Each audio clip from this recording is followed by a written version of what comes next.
നമസ്കാരം. ഞാൻ ഈ വീഡിയോകൾ ചെയ്യുന്നത് നിങ്ങളാരും കാണില്ലെന്നും കണ്ടാൽ തന്നെ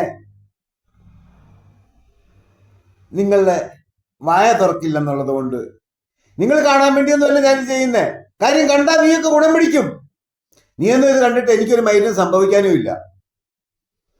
ഈ കാണുന്ന കുറെ കിഴങ്ങന്മാര് ഞാൻ പല വീഡിയോകളിലും ശ്രദ്ധിക്കുന്നുണ്ട്. 200-250 പേരൊക്കെ ഇത് ആദ്യ ദിവസത്തിൽ തന്നെ കാണുന്നുണ്ട്. പക്ഷെ ഈ കാണുന്ന ഈ കിഴങ്ങന്മാരുടെ ഒരെണ്ണത്തിന്റെ വായി നാക്കില്ല, ഇവന്മാര് മിണ്ടില്ല. നീയൊക്കെ പിന്നെ എന്തോ കുഴപ്പിക്കാനാണ് മയിലുകളെ എന്റെ ഈ ചാനലിൽ വന്ന് കാണുന്നേ? നീ ഒന്ന് മരണമെന്ന് എനിക്കൊരു നിർബന്ധമില്ല. നീയൊന്നും ഇത് വന്ന് കണ്ട് യൂട്യൂബിൽ നിന്ന് കുറെ പറി കിട്ടിയിട്ട് എനിക്ക് ഊമ്പുകയും വേണ്ട, കേട്ടോ? അതുകൊണ്ട് തന്തയും തള്ളയും ഉള്ളവന്മാരും സ്വന്തമായിട്ട് മേൽവിലാസം ഉള്ളവന്മാരും മാത്രം വന്ന് ഈ ചാനൽ കണ്ടാൽ മതി. ഇത് കണ്ടു കഴിഞ്ഞാൽ ഇത് കാണുന്നതിന് കീഴെ ഒന്ന് കുണപ്പിച്ചിട്ട് വേണം പോകാന്.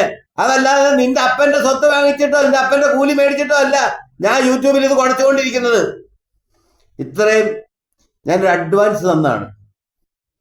അടുത്ത വീഡിയോകളിൽ എന്റെ ചാനൽ കാണാൻ വരുന്ന തായോടികള് കണ്ടിട്ട് കൂതി മൂടി വാല് ചൂട്ടി ആസനത്തിൽ വെച്ചുകൊണ്ട് പോകുന്ന ആ കലാപരിപാടി ഈ ചാനലിൽ വേണ്ട.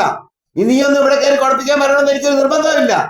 ഏതെങ്കിലും തായോളി എന്നെ തെറി ഈ വിഷയത്തിൽ പറയാമെന്നുണ്ടെങ്കിൽ നിന്റെ വീട്ടിൽ കയറി വിളിക്കുന്ന മറ്റേ ഭാഷയെ വിളിക്കും. ഒരു ഇൻട്രൊഡക്ഷൻ ആയിട്ട് കൂട്ടിയാൽ മതി, കേട്ടാ? കാര്യം നിനക്കൊക്കെ അത് അർഹതയുണ്ട്. ഇനി നമുക്ക് ഇന്നത്തെ കഥയിലേക്ക് വരാം. എന്റെ ചാനലില് നീയൊക്കെ ഇന്നോ നാളെയോ അല്ലെ അടുത്ത ആഴ്ചയിലോ അടുത്ത മാസങ്ങളിലോ കാണണമെന്നൊന്നും എനിക്കൊരു മൈലുമില്ല. ഞാൻ ചത്തതിന് ശേഷം നീയൊക്കെ കണ്ടാൽ മതി. അപ്പോഴത്തേക്ക് നീയൊക്കെ പണ്ടാരം അടങ്ങുന്ന സമയമാകും. അന്നേരമാണ് എൻ്റെ ഈ വാക്കുകൾക്ക് വില വരുന്നത്. നീയൊക്കെ ഇപ്പൊ കോമഡി കണ്ടും രാഷ്ട്രീയക്കാരന്റെ പറി താങ്ങിയും അവന്റെ പിടുക്ക് താങ്ങിയൊക്കെ അങ്ങ് ജീവിച്ചോ. എനിക്ക് മൈല വേണ്ട. ഞാൻ പിന്നെ ചെയ്യുന്നത് കാശ് മുടക്കിയ ഒരു യൂട്യൂബ് ചാനൽ ഇത്രയൊക്കെ ആക്കിയെടുത്തില്ലയോ, അതുകൊണ്ട് കണ്ടിന്യൂ ചെയ്യുന്നത് അങ്ങ് കരുതിയാൽ മതി. നമുക്കിനി വിഷയത്തിലേക്ക് വീണ്ടും വരാം. 2012 ഉമ്മൻചാണ്ടി ആലോചന തുടങ്ങി 2013 ജൂൺ 2 ഓ ഇന്നേക്കെ തെറി വിളിച്ചെന്റെ തൊണ്ടയോടെ പൊട്ടിയല്ലോ മയിലുകളെ. സീപ്ലെയിൻ പരീക്ഷണ പറക്കലിനൊരുങ്ങുമ്പോൾ രാഷ്ട്രീയ വിവാദങ്ങൾ കൂടി പറന്നിറങ്ങുകയാണ്. സീപ്ലെയിനിൽ അവകാശവാദവുമായി CPM-ഉം കോൺഗ്രസും. അല്പസമയം മുൻപാണ് കൊച്ചി ബോൾഗാട്ടിയിൽ എത്തിച്ച സീപ്ലെയിനിന്റെ പരീക്ഷണ പറക്കൽ നടന്നത്. ടൂറിസം മന്ത്രി മുഹമ്മദ് റിയാസാണ് സീപ്ലെയിൻ ഫ്ളാഗ് ഓഫ് ചെയ്തത്. അതേസമയം 2013 ഉമ്മൻചാണ്ടി സർക്കാരാണ് സീപ്ലെയിൻ പദ്ധതി ആവിഷ്കരിച്ചത്. രാജ്യത്തെ ആദ്യ ചുവടുവെപ്പായിരുന്നു അത്. അന്ന് പക്ഷേ വലിയ പ്രതിഷേധമാണ് CPM നേതൃത്വം ഉയർത്തിയത്. മത്സ്യത്തൊഴിലാളികളെ ഇറക്കി ഈ സീപ്ലെയിനെ ആലപ്പുഴയിൽ ഇറങ്ങാൻ പോലും അനുവദിച്ചിരുന്നില്ല. അഷ്ടമുടിക്കായലിലായിരുന്നു അന്ന് ഉമ്മൻചാണ്ടി അത് ഫ്ളാഗ് ഓഫ് ചെയ്തത്. അതിനെതിരെ വലിയ പ്രതിഷേധം CPM-ന്റെ ഭാഗത്തു നിന്നും ഉണ്ടായിരുന്നു. മത്സ്യത്തൊഴിലാളികളെയൊക്കെ രംഗത്തിറക്കിക്കൊണ്ടായിരുന്നു പ്രതിഷേധം. അത് കഴിഞ്ഞ് 11 വർഷം പിന്നിടുമ്പോൾ അതേ പദ്ധതി ഇടതുമുന്നണി സർക്കാർ കൊണ്ടുവരുന്നു എന്നുള്ളതാണ് കോൺഗ്രസ് ഒക്കെ ഉയർത്തുന്ന രാഷ്ട്രീയ ആരോപണം. സീപ്ലെയിൻ പദ്ധതി പിണറായിയുടേതല്ലെന്ന് KPCC അധ്യക്ഷൻ K സുധാകരൻ. സീപ്ലെയിൻ പദ്ധതി ഞങ്ങൾ കൊണ്ടുവന്നത്. അന്നിവർ കുറെ കുറ്റം പറഞ്ഞു. 8 വർഷം ഭരിച്ചിട്ട് സ്വന്തമായി പിണറായി എന്തു ചെയ്തുവെന്നും K സുധാകരൻ ചോദിച്ചു. സീപ്ലെയിൻ വന്നിരിക്കുന്നത് സീപ്ലെയിനും ഞങ്ങൾ കൊണ്ടുവന്നതാണ്. ഞങ്ങൾ 13 ഞങ്ങൾ കൊണ്ടുവന്നതാണ്. അന്ന് അതിന് കുറെ കുറ്റവും തുതവും പറഞ്ഞിട്ടത് മാറ്റി അങ്ങോട്ട് പോയതാണ്. ഞങ്ങൾ ചെയ്തതല്ലാതെ ഇവിടെ വേറെ ആരുണ്ട്? പിണറായി വിജയൻ ചെയ്ത ഒരു സംഭവം പറയട്ടെ. ഞാൻ പൊതുയോഗത്തിലൊക്കെ എല്ലാവരും ചോദിക്കുന്നുണ്ട് അദ്ദേഹം ചെയ്ത ഒരു വികസന പ്രവർത്തനം. ഞാൻ കരുണാകരന്റെ വികസന പ്രവർത്തനം ഞാൻ എണ്ണി പറയാറുണ്ട്. ഉമ്മൻചാണ്ടിയത് ഞാൻ പറയാറുണ്ട്. അതുപോലെ തന്നെ ഈ നമ്മുടെ മറ്റുള്ള രാഷ്ട്രീയ നേതാക്കന്മാരുടെ അതും പറയാറുണ്ട്. പക്ഷെ പിണറായി വിജയനെ പോലത്തെ ഒരു കഴിവുകെട്ട മുഖ്യമന്ത്രി കേരളത്തിൽ ഇന്നിവരെ ഉണ്ടായിട്ടില്ല. ഇതൊരു സത്യമാണ്. CPM-ൽ തന്നെ മറ്റു മുഖ്യമന്ത്രിമാരുണ്ടായിട്ടില്ലേ? ഞങ്ങൾ ആരെങ്കിലും അങ്ങനെ പറഞ്ഞോ? ഇല്ലല്ലോ. എന്തുകൊണ്ടാണ് പറയുന്നത്? അവർക്കൊക്കെ കുറേ കാര്യങ്ങളൊക്കെ അവർ ചെയ്തിട്ടുണ്ട്. പൂർണ്ണമായും ചെയ്തില്ലെങ്കിലും കുറേ കാര്യങ്ങളൊക്കെ ചെയ്തിട്ടുണ്ട്. ഒരു കാര്യവും ഇദ്ദേഹം ചെയ്തിട്ടില്ല എന്നുള്ളതാണ്. ഒറ്റ കാര്യത്തിൽ അദ്ദേഹം മറികെട്ട് നിൽക്കുകയാണ്. സീപ്ലെയിനിൽ രാഷ്ട്രീയ വിവാദം കൂടി മുറുകുകയാണ്. ഇപ്പുറത്ത് കാണുന്നത് അന്ന് ഉമ്മൻചാണ്ടി ഫ്ളാഗ് ഓഫ് ചെയ്തപ്പോൾ PP ചിത്തരഞ്ജൻ ഉൾപ്പെടെയുള്ള CPM നേതാക്കൾ മത്സ്യത്തൊഴിലാളികളെ രംഗത്തിറക്കിക്കൊണ്ട് അതിനെതിരെ പ്രതിഷേധം ഉയർത്തുന്നതാണ്. അന്നത്തെ ഫയൽ ദൃശ്യങ്ങളാണ് പ്രേക്ഷകർ ഇപ്പോൾ സ്ക്രീനിൽ കാണുന്നത്. ഓക്കെ, സീപ്ലെയിനിൽ CPM-ന്റേത് വ്യാജ അവകാശവാദമാണെന്ന് കെ മുരളീധരൻ. ഉമ്മൻചാണ്ടി സർക്കാരിന്റെ കാലത്ത് CPM സീപ്ലെയിൻ പദ്ധതി തടസ്സപ്പെടുത്തിയതിൽ പിണറായി വിജയൻ മാപ്പ് പറയണമെന്നും മുരളീധരൻ പറഞ്ഞു. ഞങ്ങളുടെ കുട്ടിയാണ് എന്നുള്ളത് കൊണ്ടാണ് ഞങ്ങൾ ഇപ്പോൾ അതിനെക്കുറിച്ച് പ്രതികരിക്കാം. പക്ഷേ UDF ഭരിക്കുമ്പോൾ ഒരു നയം, LDF ഭരിക്കുമ്പോൾ വേറെ നയം. ഇത് കേരളത്തിൻ്റെ അടിസ്ഥാന വികസനത്തിന് ശരിയല്ല എന്നുള്ള സ്റ്റാൻഡാണ് എല്ലാ കാലത്തും ഞങ്ങൾ സ്വീകരിച്ചത്. എന്നാൽ ഇത്രയും വൈകിച്ചതിന് ക്ഷമ പറയേണ്ടത് മുഖ്യമന്ത്രിയാണ്. ബിനോയ് രാജൻ വിശദാംശങ്ങൾ നൽകും. ബിനോയ്, ഇപ്പോൾ നമ്മൾ സ്ക്രീനിൽ കാണുന്ന ഈ ദൃശ്യങ്ങൾ കൃത്യമായിട്ട് കേരള രാഷ്ട്രീയം പിന്തുടരുന്ന ആരും മറന്നു കാണില്ല. അപ്പോ ഈ സീപ്ലെയിൻ പരീക്ഷണ പറക്കൽ നടത്തുമ്പോൾ രാഷ്ട്രീയ വിവാദങ്ങൾ കൂടി പറന്നിറങ്ങുകയാണല്ലേ? തീർച്ചയായിട്ടും അങ്ങനെ തന്നെയാണ്. 11 വർഷവും 14 കോടി രൂപയും നഷ്ടപ്പെടുത്തിയെടുത്തുള്ളതാണ് ഇപ്പോൾ കോൺഗ്രസും UDF-ഉം ഒന്നാകെ ആരോപിക്കുന്ന പ്രധാനപ്പെട്ട ഒരു കാര്യം. സീപ്ലെയിൻ ആദ്യമായിട്ട് ഉമ്മൻചാണ്ടി സർക്കാരാണ് കൊണ്ടുവന്നത്. ഇത് വലിയ രീതിയിൽ കൊല്ലം ജില്ലയ്ക്ക് പുറമെ മറ്റ് ജില്ലകളിലേക്കും എല്ലാം തന്നെ വികസനത്തിന് വലിയ നന്ദി കുറിക്കുന്ന ഒരു വലിയ പദ്ധതിയാണ് CPM നട്ടിമറിച്ചത്, LDF നട്ടിമറിച്ചത്. അതിന് ക്ഷമ പറയണമെന്ന സമൂഹ മാധ്യമങ്ങളിൽ ഉൾപ്പെടെ വലിയ രീതിയിലുള്ള പ്രതികരണമാണ് ഇപ്പോൾ ഉണ്ടായിക്കൊണ്ടിരിക്കുന്നത്. 2013 ഉമ്മൻചാണ്ടി മുഖ്യമന്ത്രിയായിരുന്ന കാലത്ത് ജൂൺ 2 കൊല്ലം KSRTC സ്റ്റാൻഡിന് മുന്നിൽ DTPC ഓഫീസിന് സമീപം അഷ്ടമുടി കായലോരത്താണ് ഈ ജലവിമാനം ഇറങ്ങുവാൻ വേണ്ടി ജലവിമാനത്താവളം അങ്ങനെ തയ്യാറാക്കുന്നതും. അന്ന് കൊല്ലം MP ആയിരുന്ന N പീതാംബരക്കുറുപ്പ്, ഒപ്പം തന്നെ അന്ന് കേന്ദ്രമന്ത്രിയായിരുന്ന KC വേണുഗോപാല്, കൊടിക്കുന്നിൽ സുരേഷ് ഉൾപ്പെടെയുള്ളവരെല്ലാം തന്നെ ഇതിനുവേണ്ടി ഇടപെട്ട ആളുകളായിരുന്നു. ആ പദ്ധതിയാണ് അന്ന് വലിയ രീതിയിലുള്ള പ്രതിഷേധത്തെ തുടർന്ന് മത്സ്യത്തൊഴിലാളികളെ സംഘടിപ്പിച്ച് 100-ലധികം ചെറുവള്ളങ്ങൾ അഷ്ടമുടി കായലിൽ നിർത്തി CPM പ്രതിഷേധിച്ചത്. ആലപ്പുഴ പുന്നമട കായലിലെയും വലിയ രീതിയിലുള്ള പ്രതിഷേധം അന്ന് മത്സ്യത്തൊഴിലാളികളുടെ പ്രതിഷേധത്തെ തുടർന്ന് നടന്നിരുന്നു. കൊല്ലത്തെ സംബന്ധിച്ച് പറയുകയാണെങ്കിൽ കൊല്ലത്തെ ടൂറിസം കേന്ദ്രങ്ങളായ സാമ്പ്രാണിക്കൊടി ഉൾപ്പെടെയുള്ള സ്ഥലങ്ങളിലേക്ക്, ആ ഒരു കായൽ ഉൾപ്പെടുന്ന സ്ഥലങ്ങളിലേക്ക് എല്ലാം തന്നെ പോകാൻ പറ്റുന്ന ഏറ്റവും വലിയൊരു പദ്ധതിയായിരുന്നു. തെന്മല, ശാസ്താംകോട്ട, പരവൂർ, ജടായുപ്പാറ ഉൾപ്പെടെയുള്ള സ്ഥലങ്ങളിലേക്ക് വിനോദസഞ്ചാരികളെ കൊണ്ടുപോകാൻ പറ്റുന്ന ഏറ്റവും വലിയൊരു പദ്ധതിയായിരുന്നു അന്ന് ഈ പ്രതിഷേധം കാരണം ഇല്ലാതായത്. ഇതിനെക്കുറിച്ച് എന്താണ് CPM-ന് പറയാനുള്ളത് എന്നുള്ളതാണ് പ്രധാനപ്പെട്ട സമൂഹ മാധ്യമം ഉൾപ്പെടെ ഇപ്പോൾ ഉയർന്നിരിക്കുന്ന ഏറ്റവും പ്രധാനപ്പെട്ട ഒരു ചോദ്യം.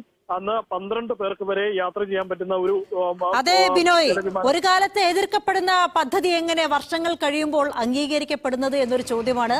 അത് സീപ്ലെയിൻ ആയിക്കോട്ടെ, വിഴിഞ്ഞമായിക്കോട്ടെ, കമ്പ്യൂട്ടർ ആയിക്കോട്ടെ, അങ്ങനെ പല വിഷയങ്ങളിലും നമ്മൾ കണ്ടതാണ്. ഒരു കാലത്ത് എതിർക്കപ്പെടും, പിന്നീട് അതിനെ കയ്യും നീട്ടി സ്വീകരിക്കും. എന്തായാലും സീപ്ലെയിൻ പരീക്ഷണ പറക്കൽ വിജയകരമായി നടത്തുമ്പോൾ അതുമായി ബന്ധപ്പെട്ടുള്ള രാഷ്ട്രീയ വിവാദവും പുകയുകയാണ്. ബിനോയ് രാജനാണ് വിശദാംശങ്ങൾ. 2013 ജൂൺ 2 ഉദ്ഘാടനം ചെയ്ത സീപ്ലെയിൻ എന്ന് പറയുന്ന പദ്ധതി, അന്ന് ആ പദ്ധതി ഉദ്ഘാടനം നടന്നതിന് ശേഷം നമ്മുടെ കേരളത്തിലെ സാംസ്കാരിക ഊളകള്, CPM-കാര് പ്രത്യേകിച്ചും അതിനെതിരെ സമരം ചെയ്ത് ആ സീപ്ലെയിൻ ആലപ്പുഴയിലും കൊല്ലത്തും ഇറങ്ങാൻ പോലും സമ്മതിച്ചില്ല. അന്ന് ഉമ്മൻചാണ്ടി ആ പദ്ധതി കൊണ്ടുവരുന്ന സമയത്ത് അതിനെപ്പറ്റി ഒരു ഏകദേശ ധാരണ നാട്ടിലെ ജനങ്ങൾക്കൊക്കെ കൊടുത്തിരുന്നു. അതങ്ങനെയാണ്. അതുപോലുള്ള ഉമ്മൻചാണ്ടിയെ പോലുള്ള ആൾക്കാർ എന്തെങ്കിലും ഒരു പദ്ധതി തുടങ്ങണമെന്നുണ്ടെങ്കിൽ അതിന് ചില ചർച്ചകളും കാര്യങ്ങളും ഒക്കെ നടത്തും. സീപ്ലെയിൻ ആനത്താരയ്ക്ക് സമീപം ഇറങ്ങുമ്പോൾ മുൻകരുതൽ വേണമെന്ന വനംവകുപ്പ് റിപ്പോർട്ട് ഇടുക്കി കളക്ടർക്ക് നൽകി. ആനകൾ വിരണ്ട് ജനവാസ മേഖലയിലേക്ക് ഇറങ്ങാനിടയുണ്ടെന്നാണ് വനംവകുപ്പിന്റെ മുന്നറിയിപ്പ്. അതേസമയം വനംവകുപ്പിനെ വിമർശിച്ച് മുൻമന്ത്രി MM മണി രംഗത്തെത്തി. വനംവകുപ്പ് പോയി പണി നോക്കണമെന്ന MM മണി. പദ്ധതിക്ക് തുരങ്കം വയ്ക്കാൻ ആരും നോക്കേണ്ടെന്ന് മന്ത്രി റോഷി അഗസ്റ്റിനും പറഞ്ഞു. അതല്ല, ആന ഡാമിൽ ഇറങ്ങാനുള്ളതല്ലല്ലോ, ആന വനത്തിലല്ലേ, ഡാമിൽ വെള്ളമല്ലേ, മത്സ്യം വെള്ളം കുടിക്കാൻ വരുമ്പോഴാണ് പ്രശ്നം. അത് വലിയ കുഴപ്പമൊന്നുമില്ല. അത് ഒരു കാര്യം ചെയ്ത വനംവകുപ്പുകാർ വെള്ളം കോരിക്കൊണ്ടെന്താ ആനയുടെ ഒക്കെ വായിലൊഴിച്ചു. നമ്മുടെ കേരളത്തിന് തന്നെ അഭിമാന നിമിഷമാണ്. ഒരു തലത്തില് ടൂറിസം രംഗത്ത് ഒരു സീപ്ലെയിൻ മാട്ടുപ്പെട്ടിയിൽ ലാൻഡ് ചെയ്തിരിക്കുന്നു. വിജയകരമായിട്ടുള്ള പറക്കൽ അത് എത്ര അഭിമാനത്തിൽ നടന്നുകൊണ്ടിരിക്കുകയാണ്. വരുംകാല ഭാവിയിൽ ഇത് വലിയ തോതിലുള്ള നേട്ടങ്ങൾ കൈവരിക്കാൻ നമ്മുടെ സംസ്ഥാനത്തിന് സാധിക്കും. ഇത് വിവിധ തലങ്ങളിൽ ഉഡാൻ പദ്ധതി കേന്ദ്ര ആഭ്യന്തര വ്യോമയാന മന്ത്രാലയത്തിന്റെ കീഴിൽപ്പെട്ടിട്ടുള്ള ഒരു പ്രോജക്ടിന്റെ ഭാഗമായിട്ടാണ്. അതുകൊണ്ട് തന്നെ റീജിയണൽ കണക്ടിവിറ്റി പ്രോജക്ടിന്റെ ഭാഗം എന്നുള്ളതുകൊണ്ട് തന്നെ ഒട്ടേറെ ഗുണം ഇതിന്റെ ഭാഗമായി നമുക്ക് ലഭിക്കാനുള്ള സാധ്യതകളുണ്ട്. പക്ഷേ അന്ന് ഇതിനെ നഖശിഖാന്തം എതിർത്ത ഈ CPM തൊഴിലാളി സംഘടനകള് ഇന്ന് കണ്ട ഒരു സുപ്രഭാതത്തിൽ യാതൊരു മുന്നൊരുക്കങ്ങളുമില്ലാതെ യാതൊരു സൂചനകളുമില്ലാതെ പെട്ടെന്ന് ഒരു സുപ്രഭാതത്തിൽ പിണറായി വിജയനും മരുമോനും ബോധോദയം ഉണ്ടാകുന്നു. സീപ്ലെയിൻ വേണമെന്ന് കേരളത്തില്. മരുമോനാണോ ഇപ്പോഴത്തെ ടൂറിസം മന്ത്രി? ആണെന്ന് തോന്നില്ലയോ? പക്ഷെ ഒരാളോടുണ്ട്, ബിജു പ്രഭാകർ. നമ്മുടെ KSRTCയുടെ മണ്ടയ്ക്ക് കയറി ഇരുന്ന് ഭണ്ഡാരം അടക്കി അവസാനം ഗണേഷ് കുമാർ ചെവിക്ക് പിടിച്ചെടുത്ത് ദൂരെ കളഞ്ഞ ആ ബിജു പ്രഭാകർ ഞാൻ ഇന്ന് കണ്ട് ഈ മരുമോൻ മന്ത്രിയുടെ പുറയില് ഓച്ചാനിച്ച് സീപ്ലെയിൻ ഉമ്മൻചാണ്ടിയുടെ പദ്ധതി എന്ന വാദത്തിന് സർക്കാർ മറുപടി. ഉമ്മൻചാണ്ടിയുടെ കാലത്തെ പദ്ധതിയല്ല ഇത്. രണ്ടും വ്യത്യസ്തമാണെന്നും മന്ത്രി മുഹമ്മദ് റിയാസ്. ഉമ്മൻചാണ്ടി സർക്കാർ ചർച്ച നടത്താതെ പദ്ധതി അടിച്ചേൽപ്പിക്കാൻ നോക്കി. മുഖ്യമന്ത്രി മാപ്പ് പറയണമെന്ന ആവശ്യക്കാർ കണ്ണാടി നോക്കി മാപ്പ് പറയട്ടെ എന്നും റിയാസ് മനോരമ ന്യൂസിനോട് പറഞ്ഞു. ഇന്ന് മത്സ്യബന്ധന മേഖലയെ ആകെ തകരാറാക്കുന്ന ഒരു നിലപാട് വന്നു. മത്സ്യത്തൊഴിലാളികളുടെ യൂണിയനുമായി ചർച്ച ചെയ്യാൻ തയ്യാറായില്ല. അവർ മുന്നോട്ട് വെക്കുന്ന കാര്യങ്ങൾ ശ്രദ്ധിക്കാൻ തയ്യാറായിട്ടില്ല. ഇന്ന് മത്സ്യബന്ധന മേഖലയുമായിട്ട് ബന്ധപ്പെട്ടല്ല ഇതിൻ്റെ ഒരു ഘട്ടവും വരുന്നത്. ഇനി അത് വരുന്ന സമയമുണ്ടെങ്കിൽ അപ്പോൾ ചർച്ച ചെയ്തുകൊണ്ട് മാത്രമേ അത്തരമൊരു ഘട്ടത്തിൽ തീരുമാനം കൈക്കൊള്ളുകയുള്ളൂ. ഇത് രണ്ടാണ്, എൻറ്റയർലി ഡിഫറൻ്റ് ആണ്. ഇവന്റെയൊക്കെ ഈ ധാർഷ്ട്യവും ധിക്കാരും IAS പദവിയും ഒക്കെ സാധാരണ ജനങ്ങൾക്ക് മുമ്പിലേ ഉള്ളു. മന്ത്രിമാരെ കാണുന്നുണ്ട് ഇവന്മാര് പഞ്ചപുച്ഛം അടക്കി ഒച്ചാനിച്ച് നിൽക്കും. ആ വീഡിയോ ഇതിനകത്ത് കിടപ്പുണ്ട് കേട്ടോ. കൂടുതൽ കഴപ്പുള്ളവർ അത് പോയി കണ്ടോ.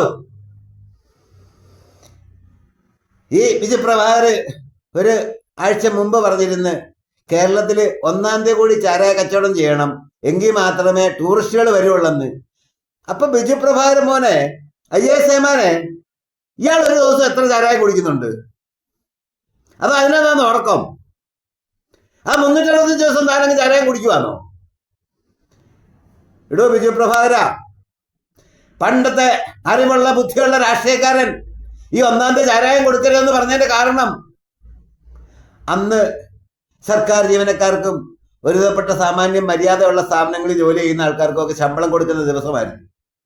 അതോടെ നിന്റെയൊക്കെ ചാരായം മൂഞ്ചി പണ്ടാരം അടങ്ങി കുടുംബം കുത്തുവാളയായി പോകാതിരിക്കാൻ വേണ്ടിയാണ് അന്നത്തെ രാഷ്ട്രീയക്കാരനും ചില കോടതികളും ഇടപെട്ട് ഈ 1-ാം തീയതി അപരാധിക്കല് മാറ്റിവെച്ചത്.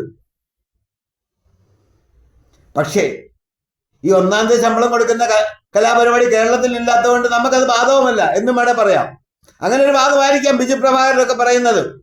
ആയിക്കോട്ടെ, അതങ്ങനെ കിടക്കട്ടെ. ആ ബിജു പ്രഭാകരന്റെ പിന്നെ തന്നെയല്ല നമ്മൾ കാണുന്നുണ്ട് കഴിഞ്ഞ കുറെ ദിവസങ്ങളായിട്ട് IAS ഏമാന്മാര് തമ്മിൽ ഫൈറ്റ് തമ്മില് ഈ കൊതിഞ്ഞണയം പറയുന്ന തീരെ അധസ്ഥിതരായിട്ടുള്ള ഞങ്ങളെ പോലുള്ള ആൾക്കാര് തമ്മിൽ കൊതിഞ്ഞണയൊക്കെ പറഞ്ഞ് പരസ്പരം തല്ലിക്കാറുണ്ട്. അതിനെക്കാട്ടി നികൃഷ്ടമായിട്ടാണ് ഇവന്മാരൊക്കെ തമ്മിൽ തല്ലുന്നത്. പക്ഷെ നമ്മൾ ഓർക്കണം, പിണറായി വിജയൻ അധികാരത്തിൽ വന്നതിന് ശേഷം ഈ IAS ഏമാന്മാർക്കും IPS ഏമാന്മാർക്കും 5-6 കൊമ്പ് വീതം പുതുതായിട്ട് കിളിച്ചിറങ്ങിയ ലക്ഷണമുണ്ട്. കാര്യം ഇവരുടെയൊക്കെ പ്രവൃത്തികൾ അതാണ് സൂചിപ്പിക്കുന്നത്. അപ്പൊ ഈ ബിജു പ്രഭാകരൻ നിന്ന് മരുമോൻ മന്ത്രിയുടെ പുറകിൽ ഒച്ചാനിച്ചിരിക്കുന്ന കണ്ട് എനിക്കങ്ങ് സന്തോഷമായി. അത് കണ്ടപ്പോൾ ഒരു കുളിർമ ഉണ്ടായി മനസ്സിന്. അതവിടെ നിൽക്കട്ടെ. ഇനി നമുക്ക് സീപ്ലെയിനിലേക്ക് വരാം. അങ്ങനെ പരമരഹസ്യമായിട്ട് ഈ ഇത്ര അടിയന്തരമായിട്ട് ഈ സീപ്ലെയിൻ പദ്ധതി ഇങ്ങോട്ട് തെളിക്കൊണ്ട് വന്നത് എന്തിനാ മരുമോനെ? അപ്പം മരുമോൻ പറയുന്നത് കേരളത്തിൽ ടൂറിസം വികസിക്കുമെന്ന്. അപ്പം മരുമോൻ മന്ത്രി ഞാനൊരു ചോദ്യം ചോദിക്കുകയാണ് നിങ്ങളോട്. നിങ്ങളുടെ ഈ പദ്ധതി വന്നു കഴിഞ്ഞാൽ പണ്ട് ഉമ്മൻചാണ്ടി കൊണ്ടുവന്ന സമയത്ത് പറഞ്ഞത് 1 മണിക്കൂർ പറക്കുന്നതിന് 6000 രൂപ എന്നായിരുന്നു പറഞ്ഞത്. ഇപ്പൊ ഇനി നിങ്ങളുടെ റേറ്റ് എത്രയാന്നാ? വരും ദിവസങ്ങളിൽ അതൊക്കെ പുറത്ത് വരും, വന്നല്ല പറ്റുള്ളൂ. പക്ഷെ വേറൊരു കാര്യം, അന്ന് ഉമ്മൻചാണ്ടി പറഞ്ഞിരുന്നത് കേരള ടൂറിസം ഇൻഫ്രാസ്ട്രക്ചർ ലിമിറ്റഡ് ആണ് ഈ പദ്ധതി ഒരുക്കുന്നതെന്നായിരുന്നു. പക്ഷെ നിങ്ങൾ അതും പറഞ്ഞിട്ടില്ല. ഇത് ആരാണ് ഈ പദ്ധതി ചെയ്യുന്നത്? ടൂറിസം ഡിപ്പാർട്ട്മെന്റ് ആണോ? അപ്പൊ നിങ്ങൾക്ക് ഈ പ്ലെയിൻ തരുന്നത് ആരാ? അവരെല്ലാം അജ്ഞാതരായിട്ട് ഇങ്ങനെ മാറി നിൽക്കുകയാണോ? മരുമോൻ മന്ത്രി, നിങ്ങളൊന്ന് ഓർക്കണം, ഞങ്ങളെ ജനങ്ങളെ തീരെ മറ്റന്മാരാക്കാൻ പറ്റരുത് കേട്ടോ. കരിമണൽക്കരയുടെ വിഷയത്തിൽ ഞാൻ അതിനെപ്പറ്റി അന്വേഷിക്കാൻ പോയപ്പോൾ ഞാൻ കണ്ടതാണ്, കരിമണൽക്കർത്ത കൊടുത്ത പണത്തിന്റെ ലിസ്റ്റില് രമേശ് ചെന്നിത്തലയും പിന്നെ ഉമ്മൻചാണ്ടിയും പിന്നെ നമ്മുടെ എന്താ പറയുന്നേ കുഞ്ഞാലിക്കുട്ടി പിന്നെ PV, അങ്ങനെ കുറെ അവന്മാരുടെയൊക്കെ പേരുണ്ടായിരുന്നു. അവന്മാരെല്ലാം മാന്യന്മാര്. കാര്യം അങ്ങനെയാണ്. ഈ കൂട്ടിക്കൊടുപ്പ് നടക്കുന്ന സമയത്ത് ഇവന്മാരെല്ലാം അമ്മാരുടെ മക്കളാണ്. പരസ്പരം ഭയങ്കര ഒലിപ്പിയിലാണ്. മൈക്കിന്റെ മുമ്പിൽ വരുമ്പോഴേ ഉള്ളൂ ഇവന്മാർ തമ്മിൽ തെറി വിളിക്കുന്നത്. അപ്പൊ ഈ വിഷയത്തില് ഇന്നിപ്പോ കോൺഗ്രസ്സുകാർ പറഞ്ഞു ഇത് ഞങ്ങളുടെ കൊച്ചായിരുന്നെന്ന്. അങ്ങനെയാണ്. എന്റെ നാട്ടിലൊക്കെ പഴയ ആൾക്കാരുണ്ട്. പ്രത്യേകിച്ച് ഞങ്ങളുടെയൊക്കെ ജനറേഷൻ പറയാറുണ്ട്, ഞാൻ ശരിക്ക് ഉണ്ടാക്കിയതായിരുന്നെങ്കിൽ 1000കണക്കിന് കൊച്ചുങ്ങൾ ഉണ്ടായിരുന്നു. എന്നിട്ട് എവിടെ പോയി കൊച്ചുങ്ങളെല്ലാം, അതെല്ലാം ഞാൻ മാണം വിട്ടങ്ങ് ദൂരെ കളഞ്ഞെന്ന് പറയും. അത് ഞങ്ങളുടെ ആ ജനറേഷനിൽ, ഞങ്ങളുടെ ഈ പ്രായത്തിലുള്ള ആൾക്കാരൊക്കെ പറയുന്നതാണ്. എന്ന് പറഞ്ഞു കഴിഞ്ഞാൽ കൊച്ചുങ്ങളെല്ലാം ബാത്റൂമിലും അയൽവക്കക്കാരുടെ പറമ്പിലും കാട്ടിലും ഒക്കെ ആയിപ്പോയി. ഉണ്ടായില്ല, ജന്മം ഉണ്ടായില്ല എന്ന് പറയുന്ന മാതിരിയാണ് നമ്മുടെ പ്രതിപക്ഷ നേതാവും കോൺഗ്രസ്സുകാരും എന്ന് പറയുന്നത് ഇത് ഞങ്ങളുടെ കൊച്ചായിരുന്നെന്ന്. പക്ഷേ ഞങ്ങൾ ജനറേഷൻ പറയുന്ന മാതിരി അതെല്ലാം മാണം വിട്ടങ്ങ് ഒഴിപ്പിച്ച് കളഞ്ഞ്. ആ ഒലിച്ചു പോയതിനകത്തൊന്നും കുട്ടികളുണ്ടായില്ല. ആ കാട്ടിലും ബാത്റൂമിലും ഒക്കെ ഒഴുകിപ്പോയി. പക്ഷെ ഇന്നിപ്പം ഇവര് കൊണ്ടുവന്നു കഴിഞ്ഞാണ് അവര് പറയുന്നത് ഞങ്ങളുടെ കൊച്ചായതുകൊണ്ട് ഞങ്ങൾ എതിർക്കത്തില്ലെന്ന്. എത്ര കിട്ടിയെന്ന് ഞാൻ ചോദിക്കുന്നില്ല. കാര്യം അങ്ങനെയാണ് നമ്മുടെ നാട്ടിലെ വ്യവസ്ഥ. കിട്ടുന്നത് എല്ലാവർക്കും തുല്യമായിട്ട് കിട്ടും. ഇടതിനും വലതിനും മധ്യനും എല്ലാം കിട്ടും. അത് സന്തോഷം. അങ്ങനെ വേണം ചെയ്യാൻ. അക്കാര്യത്തിലും നിങ്ങൾ തമ്മിൽ ഐക്യമുണ്ടല്ലോ.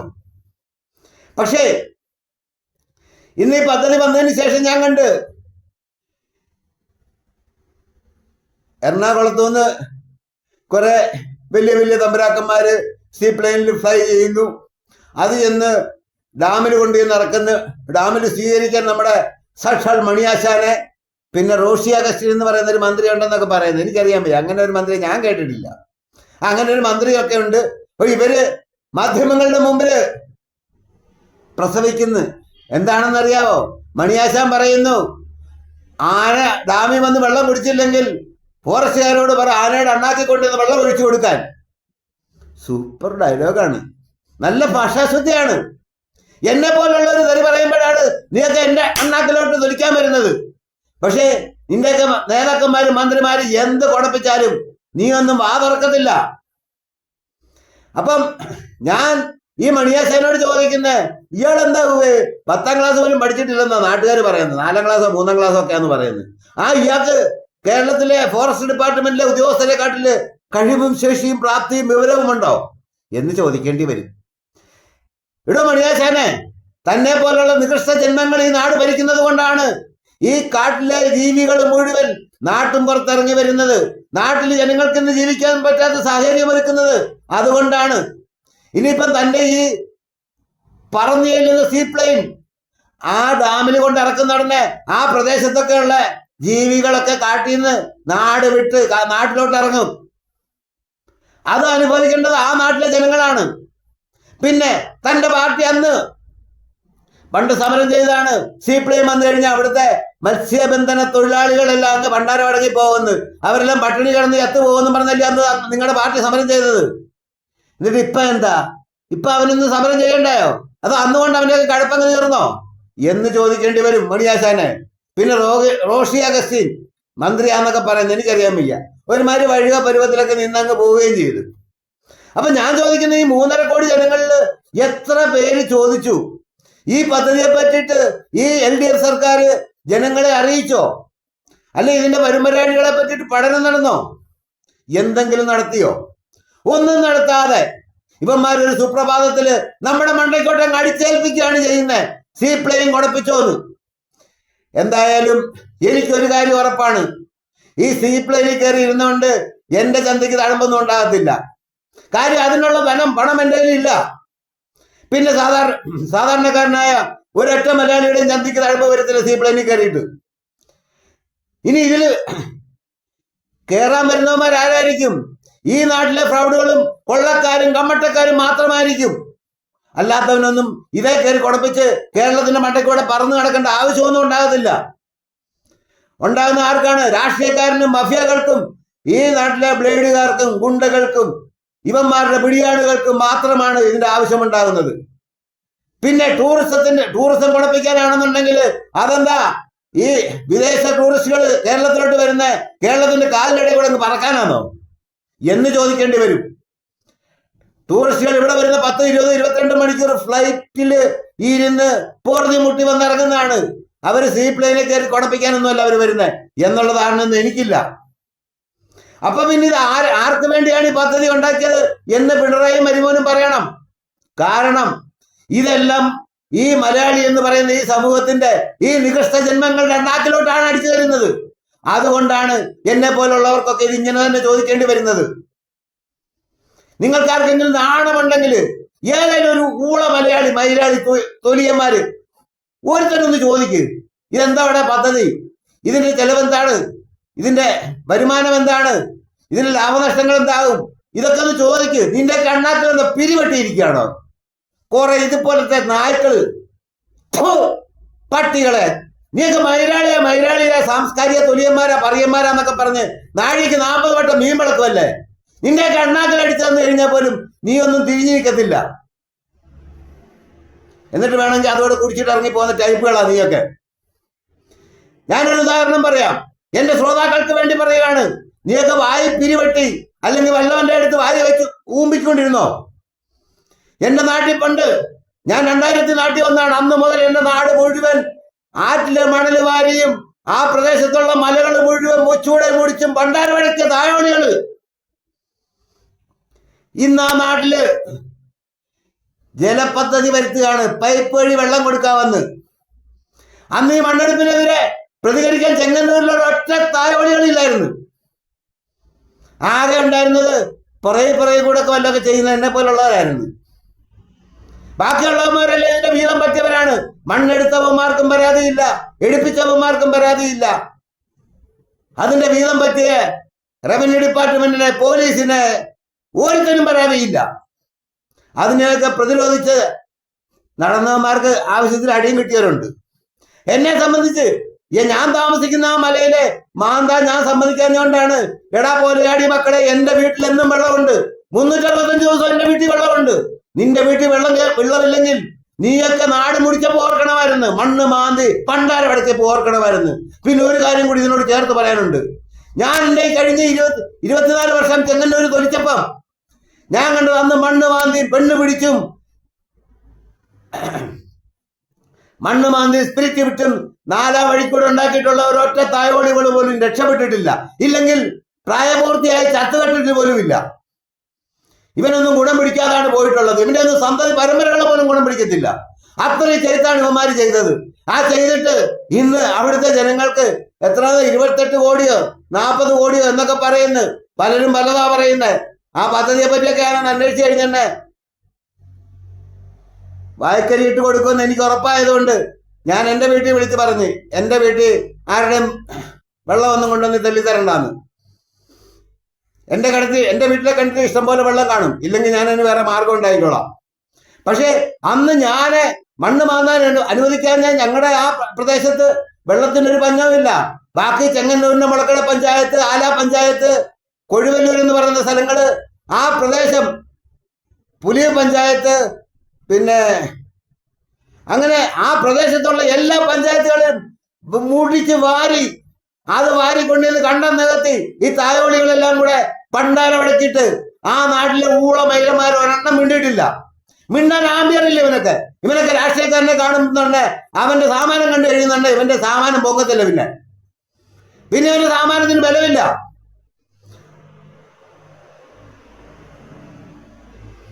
അതുകൊണ്ട് ഇതിനിടയ്ക്ക് ഞാൻ ഒന്നുകൂടെ എടുത്തു പറയാണ്, എന്റെ ചാനലിൽ കയറി എന്നെ കുണപ്പിക്കാനൊന്നും ഒരു തായോളിയും വരരുത്. എന്നെ മര്യാദ പഠിപ്പിക്കാൻ ഒരു മറ്റേ മോനും വരരുത്. വന്നാലും ഞാൻ മര്യാദ തിരിച്ചു പഠിപ്പിക്കും. ഇന്നീ പറഞ്ഞ ഭാഷകൾ ഞാൻ കുറെ കാലമായിട്ട് നിർത്തി വെച്ചിരുന്നതാണ്. കാരണം ഇത് കുറെ പെണ്ണുങ്ങളും പിള്ളേരും ഒക്കെ കാണുന്നതാണ്. ഗുണം പിടിച്ച് കിടന്നോട്ടെന്ന് കണ്ടിട്ടാണ് ഞാൻ ആ ഭാഷയൊക്കെ ഒന്ന് മാറ്റിയത്. പക്ഷെ നീയൊക്കെ എന്നെ കൊണ്ടത് പറയിപ്പിക്കും. അങ്ങനെയാണ് ഈ 3.5 കോടി ജനങ്ങളുടെ അണ്ണാക്കിലോട്ട് സീപ്ലെയിൻ വെച്ച് തെളി തന്നത്. പിണറായി മരുമോനും ഈ LDF സർക്കാരും കൂടി ചെയ്തു തന്നത് ഒരൊറ്റ ഒരുത്തന്റെ വായി നാക്കുണ്ടെന്ന് നോക്കിയേ. BJP-കാരന്റെ വായിലും നാക്കില്ല, കോൺഗ്രസ്സുകാരന്റെ വായിലും നാക്കില്ല, മിണ്ടത്തില്ല ഒരുത്തനും. ഇവന്മാരൊക്കെ ആർക്ക് വേണ്ടിയാണ് ഭരിക്കുന്നത്? ഈ ജനങ്ങൾക്ക് വേണ്ടിയാണ് ഭരിക്കുന്നതെന്ന് നമുക്ക് ചോദിക്കേണ്ടി വരും. ജനങ്ങളാണെങ്കിൽ അതിനെക്കാട്ടി വലിയ കിഴക്കന്മാര്. വാ തർക്കം പേടിക്കുന്ന വല്ലവന്റെ ചന്തി മണപ്പിച്ച് നടക്കുന്ന കുറെ അടിമകള്. ഒരു കാര്യം ഓർത്തോ, ഞാൻ ഇതിനു മുൻപ് ചെയ്തിട്ടുള്ള വീഡിയോകളൊന്നും ഇങ്ങനെ എല്ലാവരും ചെയ്യുന്നേ. നീയൊക്കെ ഗുണം പിടിക്കണമെന്ന് എനിക്ക് ആഗ്രഹം ഉണ്ടായിരുന്നു. ഇനി നീയൊന്നും ഗുണം പിടിക്കത്തില്ലെന്ന് എനിക്ക് നല്ല ഉറപ്പായി കഴിഞ്ഞപ്പം പിന്നെ വേണേ തായോളികളെ എന്റെ ചാനലിൽ വന്ന് കണ്ടാൽ മതി. പക്ഷെ കണ്ടിട്ട് പോകുന്ന തായോളികളെ എനിക്ക് കൃത്യമായിട്ട് ഡാറ്റ കിട്ടുന്നുണ്ട്. നീ ആരൊക്കെയാണ് ഇതിനകത്ത് കുണപ്പിക്കുന്നത്. കുണപ്പിച്ചത് കണ്ടിട്ട് മിണ്ടാതെ ഇറങ്ങിപ്പോയ തായോളി, നീ എന്നെ രണ്ട് ചീത്തലും വിളിച്ചിട്ട് പോടാ പുണ്ടച്ചി മക്കളെ. അതിനേലും നിനക്കൊക്കെ ആർജവം വേണോടാ. ഇല്ല, നീ ഫേക്ക് ഐ ഡി ഉണ്ടായിക്കൊണ്ട് വന്നിട്ട് എന്നെ രണ്ട് ചീത്ത വിളിക്കും. അതിനെങ്കിലും തന്റെ ഇടം വേണം. അതൊന്നുമില്ലാത്ത എന്തിനാടാ നീയൊക്കെ എന്റെ പറി കാണാൻ ഇങ്ങോട്ട് വരുന്നത്? ഞാൻ എന്താ മുന്നിരിഞ്ഞ് ആടുന്നുണ്ടോ ഇവിടെ? എന്റെ ചാനലില് എന്റെ വീഡിയോകൾ കാണാൻ ഒരു തായോളിയും വരണമെന്ന് എനിക്കൊരു നിർബന്ധമില്ല. പക്ഷെ വന്നാൽ ആക്ഷൻ അല്ല റിയാക്ഷൻ ഉണ്ടായിരിക്കണം. ഇല്ലേ നീ കയറി ഇത് കാണാൻ വരരുതേ തായോളികളെ. ഇനി ഇതിനിടയ്ക്ക് കുറെ കാര്യങ്ങൾ ഞാൻ ഇട്ടിട്ടുണ്ട്. അതെല്ലാം കൂടെ നീയൊക്കെ അങ്ങോട്ട് വായിലോട്ട് വെച്ച് തള്ളിക്കോ. പച്ചയ്ക്ക് പൊളിച്ച് നിന്റെ കണ്ണാക്കിലോട്ട് തള്ളി തരിക. ഊമ്പിക്കോ.